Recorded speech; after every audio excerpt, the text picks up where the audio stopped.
Hello friends, मैं हूं अजीज शेख। आप देख रहे हैं मूवी स्टॉक शो चैनल, जिस पर आज मैं रिव्यू करने वाला हूं वुड सेलेक्ट पर रिलीज हुई सीरीज रंजिश ही सही को। जिस घिसी पिटी कहानी को हमने महेश भट्ट की डायरेक्ट की गई 2 फिल्मों में ऑलरेडी देख लिया है, जिनमें से एक अर्थ तो दूसरी फिल्म थी वो लम्हे। यानी कि ये कहानी भी महेश भट्ट और परवीन बॉबी के अफेयर पर ही बेस्ड है, जिसकी दुनिया में बहुत सारी फिक्शन चीज को ऐड किया गया है। इसलिए यहाँ पर नाम असल नहीं है और ना ही कैरेक्टर्स की गई सारी की सारी सिचुएशन। जिस सीरीज को लेकर मैं एक्साइटेड सिर्फ इसीलिए था कि इस बार महेश भट्ट की तरफ से सीरीज के नाम पर हमें काफी ज्यादा डिटेलिंग देखने मिलेगी। हाँ, उनकी लव स्टोरी की नहीं बल्कि 70 के बॉलीवुड के एरा की चीजें उस टाइम पर फिल्म इंडस्ट्री में काम कैसे करती थी। बट अनफॉर्चुनेट ये सीरीज उस मामले में पूरी तरीके से फेल हुई है, जिसकी डिटेलिंग पर मैं बस इस इंट्रो के बाद में ही बात करूंगा। बाकी बात रही कहानी की, तो कहानी ताहिर बशीन के कैरेक्टर शंकर की है, जो की एक स्ट्रगलिंग डायरेक्टर है और वो अपनी लाइफ का गोल ढूंढ रहा है। जिसके बाद उसकी मुलाकात उस सदी की सुपरस्टार आमना परवेज से होता है, जिस कैरेक्टर का रोल प्ले इस सीरीज में अमला पॉल ने प्ले किया है। बाकी शंकर की शादी भी हो चुकी है। ऐसे में अगर उसकी लाइफ के एक्स्ट्रामेंटल अफेयर रहेंगे तो फिर उसका इफेक्ट और इस सीरीज में क्या कुछ होता है, ये सीरीज जैसे कि मैंने कहा वही घिसी पिटी कहानी अर्थ और वो लम्हे के बाद इस सीरीज में भी सुनाती है, जिसे देखने के लिए आपको इस सीरीज के हर एक 8 एपिसोड्स देखने होते हैं, जिस पर अब आपको आपका टाइम देना भी चाहिए या नहीं। चलिए उस मुद्दे पर आते हैं, लेकिन उससे पहले बनेगी मेरी एक छोटी सी रिक्वेस्ट, जो की है चैनल को सब्सक्राइब, वीडियो को लाइक और शेयर करने की है।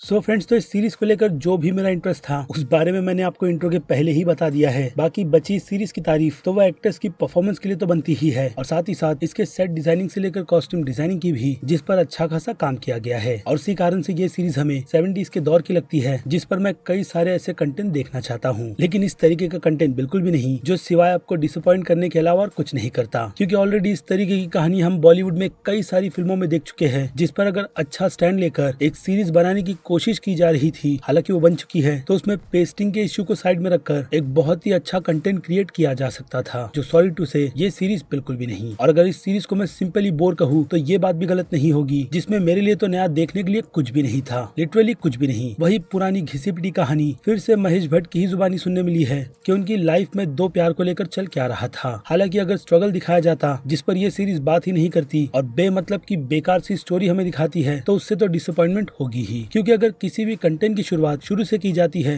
तो उसे डाउन टू अर्थ दिखाने की जिम्मेदारी क्रिएटर्स पर बहुत ज्यादा बढ़ जाती है। यानी कि स्टोरी अंडरडॉग की, लेकिन इस सीरीज को कुछ और ही बनना था, और जबरदस्ती की सिंपैथी और इमोशनल में बहकाने की जो ये कोशिश करती है, उसमें भी इतना ढीलापना है कि हमें बोर होता है। यानी अगर देखा जाए तो इस सीरीज को आज की ऑडियंस को बिल्कुल भी ध्यान में रखकर बनाया नहीं गया, जिस कारण से मेरी सलाह तो आपको इस सीरीज से कोसों दूर रहने की ही रहेगी। बाकी जो लोग प्यार के मारे हैं, वो लोग इस सीरीज को थोड़ा थोड़ा ही सही टाइम निकाल कर झेल सकते हैं, क्योंकि एक बार बैठकर देखने जैसी तो ये सीरीज बिल्कुल भी नहीं है। बाकी जिन लोगों को इसकी एंडिंग लगी होगी, शायद उन्होंने फिर से अगेन कहूंगा अर्थ और वो लम्हे फिल्म नहीं देखी है, और ना ही महेश भट्ट की डायरेक्ट की गई बाकी दूसरी दर्द भरी फिल्में, जिन सभी को उठाकर इस फिल्म में मिक्स कर बना दिया गया। जिनसे अब हटकर बात करें सीरीज की बाकी बची कुछ कोई डिपार्टमेंट की, तो एडिटर साहब का काम यहाँ पर बहुत बेकार है। बाकी सीरीज का बजट ठीक है और कास्टिंग डिपार्टमेंट का काम भी, लेकिन अनफॉर्चुनेट एक बेकार स्टोरी के चलते अच्छे टैलेंट को वेस्ट ही किया गया है। और अब आ जाए सीरीज की रेटिंग पर, जो की ज्यादा है नहीं, तो सिर्फ ड्रामे के मामले में इस सीरीज को मैं 5 में से 2 स्टार से ज्यादा की रेटिंग बिल्कुल भी नहीं दूंगा। बाकी सभी कैटेगरी में 0, जो ये सीरीज डिजर्व करती है। इसके अलावा बात करें मास्टर्स ऑडियंस की, तो मास्टर्स ऑडियंस इस सीरीज को बिल्कुल भी एंजॉय नहीं करेगी। यानी कि उनकी नजर में इस सीरीज की रेटिंग डी की कैटेगरी की है, यानी कि घटिया।